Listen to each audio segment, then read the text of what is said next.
My brother-in-law blew his savings on crypto. Now my in-laws want me to co-sign his mortgage. But I had one reply I won't forget.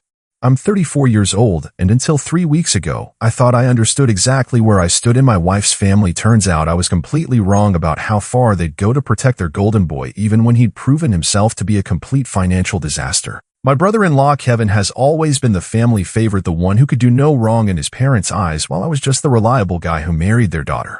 Let me give you some background on how this whole mess started. Kevin is 29, and he's been living with my in-laws Harold and Judith for the past 2 years, ostensibly saving money for a house down payment, but really just coasting through life without any real responsibilities. My wife Catherine and I have been married for 6 years, and we've built what I thought was a solid relationship with her parents. We visit for holidays, help with yard work, and generally try to be good family members. The contrast between how they treat Kevin versus how they treat me has always been obvious, but I've tried not to let it bother me. Kevin gets praised for basic adult tasks like doing his own laundry or showing up to family dinners on time. Meanwhile, I can renovate their entire bathroom for free and barely get a thank you. Harold owns a small accounting firm, and Judith worked as a school administrator before retiring. They're comfortable financially but not wealthy by any means. Kevin works in IT for a mid-sized company making decent money, but he's always been obsessed with get-rich-quick schemes. Over the years, it's been day trading, penny stocks, multi-level marketing programs, and various online business ventures that never amount to anything. Harold and Judith always support these endeavors, talking about Kevin's entrepreneurial spirit and his innovative thinking. About 18 months ago, Kevin discovered cryptocurrency, and that's when things really went off the rails. He started talking about Bitcoin and Ethereum and all these altcoins at every family gathering, explaining to anyone who'd listen how traditional investments were for suckers and how crypto was the future of wealth creation. Harold would nod along like Kevin was dispensing wisdom, while I just sit there thinking about how volatile and unpredictable the whole crypto market was. I work as an HVAC technician, and I've always been conservative with money. Catherine and I bought a modest 3-bedroom house 5 years ago. We pay our bills on time, have an emergency fund, and contribute to our retirement accounts. Nothing fancy, but we're financially stable. Kevin used to make jokes about how boring our approach to money was, how we were missing out on real opportunities to build wealth. The warning signs were obvious to anyone paying attention. Kevin started checking his phone constantly during family dinners, monitoring crypto prices and talking about massive gains he was supposedly making. He'd show us screenshots of his portfolio, claiming he'd doubled or tripled his investments, but he never seemed to actually cash anything out. It was always about holding for even bigger gains. Catherine started getting worried about 6 months ago. She tried to talk to Kevin about diversifying his investments or at least taking some profits, but he'd brush her off, saying she didn't understand the technology or the market dynamics. Harold and Judith would back him up, talking about how young people needed to take risks to build wealth. Then about 4 months ago, Kevin started acting differently. He wasn't bragging about his crypto gains anymore, and he seemed stressed all the time. When Catherine asked him about it, he'd change the subject or make vague comments about market volatility being temporary. Harold and Judith didn't seem to notice, or maybe they were choosing not to notice.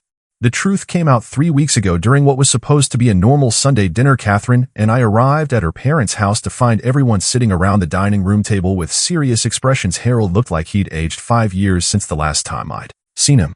Kevin had lost everything, not just his crypto investments, but money he borrowed against his 401k, credit card, cash advances, and even some funds he convinced Harold and Judith to lend him for what he claimed were sure-thing investments. The total damage was somewhere around $80,000. When Harold explained the situation, I couldn't believe what I was hearing. Kevin hadn't just gambled away his own money, he'd taken advantage of his parents' trust and love to fund his cryptocurrency addiction. Harold and Judith had given him $15,000 from their retirement savings because Kevin had convinced them it was a guaranteed return. But here's what really got to me. Instead of holding Kevin accountable for his terrible decisions, Harold and Judith were already talking about how to fix the situation. They'd been to a bank and learned that Kevin's credit was too damaged for him to qualify for a mortgage on his own, which meant he couldn't move forward with buying a house. That's when Harold looked at me and said they'd been hoping I might be willing to help Kevin get back on his feet by co-signing a mortgage for him. They'd already found a house. Kevin wanted a nice 4-bedroom colonial in a good neighborhood, and the monthly payment would only be about $1,800. Only $1,800, like that was pocket change. Harold explained that Kevin had learned his lesson and was completely done with risky investments. He just needed someone with good credit to help him qualify for the loan. Catherine was looking at me expectantly, and I could tell she thought this was a reasonable request. I sat there trying to process what they were asking me to do. They wanted me to put my financial future at risk to bail out someone who'd just proven he had absolutely no judgment when it came to money. Kevin hadn't even apologized for losing his parents. Retirement savings, he was sitting there looking sullen like he was the victim in all this. That's when I realized this family's dysfunction ran deeper than I'd ever imagined. They weren't asking Kevin to face consequences for his actions. They were asking me to enable him to continue living beyond his means, and they expected me to be grateful for the opportunity to help. After Harold made his request, the room went quiet. Everyone was looking at me, waiting for my response. I could see Catherine's hopeful expression and Harold and Judith's expectant faces. Kevin was staring at his hands like he was embarrassed, but not nearly embarrassed enough for someone who'd just blown $80,000. I told them I needed time to think about it, which was my polite way of saying absolutely not, but I didn't want to cause a scene right there at the dinner table. Harold nodded and said of course they understood it was a big decision, but they hoped I'd consider how much it would mean to Kevin to get a fresh start. On the drive home, Catherine was unusually quiet. Finally, she said she thought it would be nice if we could help her brother get back on his feet. She pointed out that the house was in a good neighborhood and would probably appreciate in value over time. Like that somehow made the risk acceptable. I explained to Catherine that co-signing a loan meant being legally responsible for the debt if Kevin couldn't make payments. Given his recent track record with money, I didn't feel comfortable taking that risk. Catherine got defensive, saying Kevin had learned his lesson and wouldn't make the same mistakes again. How exactly had he learned his lesson? I asked. He'd lost his parents' money along with his own, and instead of facing consequences, he was being rescued by family members who were enabling his irresponsible behavior. Catherine said I was being too harsh. That family was supposed to help each other during difficult times. Over the next week, Harold called me twice to discuss the co-signing arrangement. He'd done research on the property in the neighborhood. He'd even spoken to Kevin's employer to confirm his job security. Everything was lined up. They just needed my signature on the loan documents. I told Harold I was still thinking about it, but privately I'd already made up my mind. There was no way I was co-signing a mortgage for someone who just demonstrated such spectacular poor judgment with money. Harold seemed confident he could convince me, though. He kept emphasizing how this was Kevin's chance to rebuild his life. Then Judith got involved. She called Catherine to express her disappointment that I was taking so long to make a decision. She said she'd always thought of me as family and she'd hoped I'd be more willing to help when Kevin really needed it. Catherine relayed this conversation to me, and I could tell she was starting to feel caught in the middle. The pressure really ramped up when Harold suggested we all meet for lunch to discuss the details of the co-signing arrangement. He'd brought loan documents and had calculated exactly what my monthly obligation would be if Kevin defaulted. He presented it like it was just a formality, like my agreement was inevitable. Kevin was there too, and he finally spoke up about the situation. He thanked me for considering helping him and said he knew he'd made mistakes, but he was committed to being more responsible going forward. He talked about how much the house meant to him, how it represented a new chapter in his life. I listened to Kevin's speech, and I couldn't help but notice he never actually apologized for losing his parents' money or acknowledged the full scope of his poor decisions. He talked about making mistakes like he'd just forgotten to pay a credit card bill on time, not gambled away someone else's retirement savings. Harold jumped in to support Kevin's points. He emphasized that Kevin was young and everyone makes mistakes when they're learning about investing. He said the important thing was that Kevin had learned from this experience and was ready to make better choices.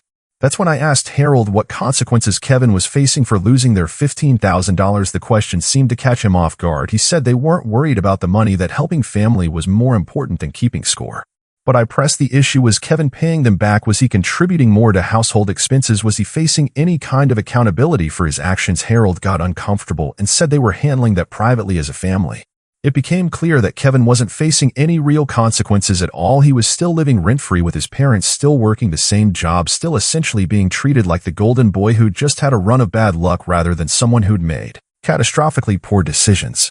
Judith tried a different approach. She talked about how Kevin had always looked up to me, how much my approval meant to him. She said co-signing the mortgage would show Kevin that I believed in him and his ability to turn things around. The emotional manipulation was getting thick, but what really bothered me was how they were framing this as somehow being about my relationship with Kevin rather than about basic financial responsibility. They were acting like my reluctance to risk my credit and financial security was a personal rejection of Kevin. Catherine was getting more frustrated with me too. She said her parents thought I was being unreasonable, that family members should support each other during tough times. She couldn't understand why I was being so stubborn about helping her brother. That weekend, Harold called with what he presented as great news. He'd spoken to the bank, and they were willing to structure the loan so that Kevin would be the primary borrower and I'd just be the co-signer for qualification purposes. He made it sound like this reduced my risk somehow. I explained to Harold that being a co-signer meant being fully responsible for the debt regardless of how the paperwork was structured. If Kevin missed payments, it would affect my credit. If he defaulted, I'd be legally obligated to pay the full amount. Harold seemed surprised that I understood the actual implications of co-signing. Then Kevin called me directly, which was unusual. We'd never been close and rarely spoke one-on-one. He said he understood my concerns but wanted to assure me personally that he would never let me down. He learned his lesson about risky investments and was focused on building a stable future. I asked Kevin what his plan was for rebuilding his savings, how he intended to avoid future financial disasters. He gave me vague answers about being more careful and diversifying his investments, but he couldn't provide any specific details about budgeting or financial planning. That conversation confirmed what I already knew. Kevin hadn't learned anything meaningful from his crypto disaster. He was just looking for someone else to enable his continued irresponsibility, and his family was pressuring me to be that enabler. But they had no idea what my response was going to be. Instead of giving Harold and Judith an immediate answer, I decided to do some research of my own. If they wanted me to co-sign a mortgage for Kevin, I was going to learn everything I could about his actual financial situation, not just the sanitized version his parents were presenting. I started with public records. The house Kevin wanted to buy was indeed in a nice neighborhood, but it was also priced about $30,000 above similar properties in the area. Harold had presented this as a great investment opportunity, but the numbers suggested Kevin was overpaying for the property. Then I did something that felt a little sneaky but necessary. I asked Catherine to find out more details about Kevin's crypto losses. She was reluctant at first, but eventually agreed to talk to him about exactly what had happened. She came back with information that made the situation even worse than I'd thought. Kevin hadn't just lost money on legitimate cryptocurrencies like Bitcoin and Ethereum. He'd also invested heavily in something called Dogecoin and several other meme coins that had no real utility or long-term prospects. He'd also fallen for at least two pump and dump schemes where he bought into coins just before their values crashed. But the most disturbing detail was how Kevin had funded these investments. He'd maxed out 3 credit cards, taken a loan against his 401k, and convinced Harold and Judith to give him money by claiming he had inside information about upcoming crypto developments. In other words, he'd systematically lied to finance his gambling addiction. Catherine also revealed that Kevin's job situation wasn't as stable as Harold had presented. His employer had recently implemented layoffs and Kevin's department was being restructured. He wasn't in immediate danger of losing his job, but his position was far from secure. I decided to look into Kevin's employment history and discovered he'd been fired from his previous job for inappropriate use of company computers. Apparently, he'd been trading crypto during work hours and using company internet to research investments. This was information Harold and Judith either didn't know or had chosen not to share with me. The more I learned, the clearer it became that Kevin's crypto losses weren't just bad luck or poor timing. They were the result of compulsive gambling behavior and consistently poor decision-making. He'd ignored every warning sign, chased every get-rich-quick scheme, and lied to his family to fund his addiction. But what really opened my eyes was a conversation I had with my neighbor Jake, who works in banking. I asked him hypothetically about co-signing mortgages and what risks were involved. Jake explained that co-signers are often left holding the bag when primary borrowers default, especially when those borrowers have already demonstrated financial irresponsibility. Jake told me that in his experience, people who lose large amounts of money to gambling or risky investments rarely change their behavior without serious intervention and consequences enabling them by providing access to more credit, usually just delays the inevitable crash. That's when I realized what Harold and Judith were really asking me to do. They wanted me to help Kevin avoid facing the natural consequences of his poor decisions. They were so focused on protecting him from discomfort that they were willing to put my financial security at risk. I also discovered that Harold's accounting firm had been struggling recently. Several clients had left, and he'd had to reduce his staff by 2 people. The $15,000 they'd given Kevin represented a significant portion of their liquid savings, and losing it had put them in a precarious position financially. This explained why they were so eager to get Kevin out of their house and why they were pressuring me to co-sign his mortgage. They couldn't afford to support him indefinitely, but they also couldn't bear to watch him face real consequences for his actions. The final piece of information came from Catherine herself, who admitted that Kevin had asked her and me for money several times over the past year, small amounts that he'd claimed were for car repairs or emergency expenses, but which we now knew had probably gone toward funding his crypto investments. When I asked Catherine why she hadn't told me about these requests, she said Kevin had asked her not to mention them to me because he was embarrassed about needing help. She'd given him about $1,200 total money that had come out of our joint account without my knowledge. I felt betrayed not just by Kevin's deception but by Catherine's willingness to hide his financial problems from me. She'd been enabling his irresponsible behavior just like her parents, and now they all expected me to take it to the next level by co-signing a mortgage. That weekend, I sat down with Catherine and laid out everything I'd discovered about Kevin's situation: the overpriced house, his unstable employment history, the full extent of his crypto losses, and the pattern of deception he'd used to fund his gambling Catherine was shocked by some of the details, particularly about Kevin being fired from his previous job for trading during work hours. She'd known he was interested in crypto, but she hadn't realized the extent of his obsession or the lies he'd told to finance it. I explained to Catherine that co-signing Kevin's mortgage wouldn't help him. It would just enable him to continue avoiding responsibility for his actions. What Kevin needed was to face real consequences for his poor decisions, not another bailout from family members. Catherine started to understand my position, but she was worried about how her parents would react if I refused to co-sign the loan. She said they'd invested so much emotional energy in Kevin's house purchase that my refusal would devastate them. That's when I realized the whole family had been sucked into Kevin's fantasy. They were all so invested in the idea of him being successful that they couldn't see how their enabling behavior was actually making things worse. I told Catherine I'd made my decision about the co-signing request and that I'd be sharing it with her parents soon, but first I wanted to give her a chance to prepare for their reaction because it wasn't going to be what they expected. I'd spent weeks being patient and diplomatic, trying to find a way to refuse their request without causing family drama, but my research had convinced me that being diplomatic wasn't going to work. Harold and Judith were too invested in protecting Kevin to accept a simple no. They needed to understand not just that I wasn't going to co-sign the mortgage, but why their approach to Kevin's problems was fundamentally flawed, and they needed to hear it in terms they couldn't dismiss or rationalize away. What I was about to tell them would change the entire dynamic of our relationship, but sometimes the truth is more important than keeping the peace. The showdown happened the following Sunday at Harold and Judith's house. They'd arranged another family dinner specifically to finalize the co-signing arrangement. They'd even prepared the loan documents and had them spread out on the dining room table when Catherine and I arrived. Kevin was there looking more optimistic than I'd seen him since the crypto crash. Harold had obviously told him that my agreement was just a formality, that we were just working out the final details. Judith had made Kevin's favorite meal and the whole atmosphere felt celebratory. After dinner, Harold cleared his throat and said he appreciated my willingness to help Kevin get back on his feet. He started going through the loan documents, explaining the terms and pointing out where my signature would be needed. Kevin was nodding along eagerly and Catherine was looking nervous. I let Harold finish his presentation, then I stood up and said I had something important to tell everyone. The room went quiet and all eyes turned to me. I could see the expectation in their faces. They were all assuming I was about to agree to co-sign the mortgage. Harold, I said, looking directly at him, I've given this a lot of thought and I've done extensive research on Kevin's financial situation and the house he wants to buy, and my answer is absolutely not. The silence that followed was deafening. Harold's face went from confident to confused to angry in about 3 seconds. Judith looked like I just slapped her. Kevin's mouth actually fell open. But I wasn't finished. I continued explaining that Kevin hadn't just made mistakes with cryptocurrency, he'd engaged in systematic financial fraud. He'd lied to his family about having inside information, he'd stolen time from his employer to trade during work hours, and he'd manipulated everyone around him to fund his gambling addiction. Harold tried to interrupt, but I held up my hand. Furthermore, I said the house Kevin wants to buy is overpriced by $30,000. His job security is questionable at best, and his track record with money makes him the worst possible candidate for a mortgage cosigner. Judith found her voice first. She said I was being cruel and vindictive, that Kevin had learned from his mistakes and deserved a second chance. I asked her what specific lessons Kevin had learned and what consequences he'd faced for losing their retirement money. When she couldn't answer, I turned to Kevin directly. Kevin, I said, you lost $80,000, including $15,000 that belonged to your parents. You lied repeatedly to fund your crypto gambling, and you were fired from your previous job for trading during work hours. What exactly have you learned from this experience?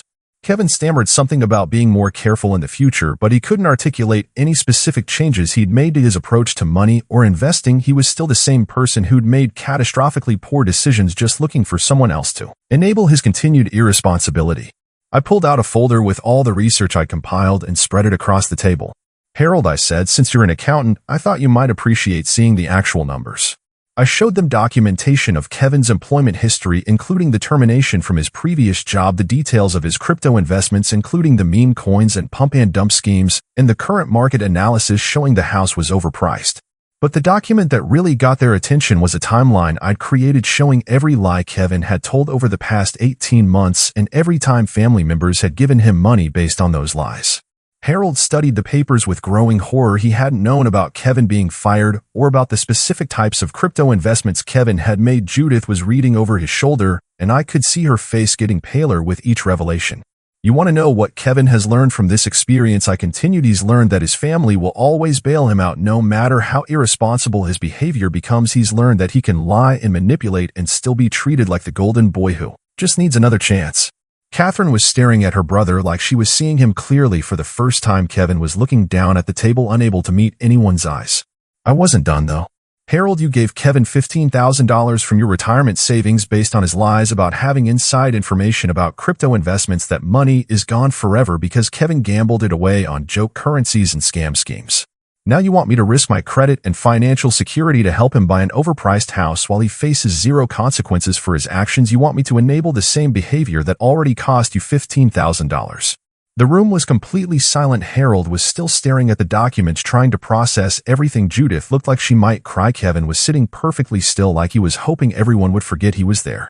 But here's what really bothers me about this situation, I continued. You've spent months pressuring me to co-sign this mortgage, but you never once asked Kevin to pay you back the money he lost. You never required him to get financial counseling. You never made him contribute more to household expenses. Nothing. Instead, you decided that the solution to Kevin's irresponsible behavior was to give him access to even more money through a mortgage he can't qualify for on his own. I looked around the table, making eye contact with each of them. So here's my response to your request. I will not co-sign Kevin's mortgage. I will not enable his continued financial irresponsibility, and I will not pretend that what he did was just a mistake that everyone should overlook. If Kevin wants to buy a house, he can rebuild his credit, save for a down payment, and qualify for a mortgage on his own like every other responsible adult. If you want to help him, you can require him to pay back the $15,000 he lost, get professional financial counseling, and prove that he's actually changed his behavior. Harold finally looked up from the documents. His face was red, and he was clearly angry, but when he started to speak, I could tell he knew I was right. You've made your point, he said stiffly, but you're being unnecessarily harsh. Kevin is family. Family, I repeated, then treat him like family. Hold him accountable for his actions. Help him become a better person instead of enabling his worst impulses. I stood up and gathered my papers. Catherine and I are leaving now. When you're ready to have an honest conversation about Kevin's problems and real solutions that don't involve me risking my financial security, let me know. As we walked to the car, Catherine was quiet. I could tell she was processing everything she'd learned about her brother and her family's dysfunction. 3 weeks later, Kevin moved out of Harold and Judith's house, not into his dream home, but into a small apartment he could actually afford. Harold called to apologize for pressuring me and admitted they'd been enabling Kevin's behavior. Kevin himself has been radio silent, but Harold mentioned he started seeing a financial counselor and has been making small payments toward the money he owes his parents. Sometimes the kindest thing you can do for someone is refuse to enable their worst behavior, even when their family expects you to play along.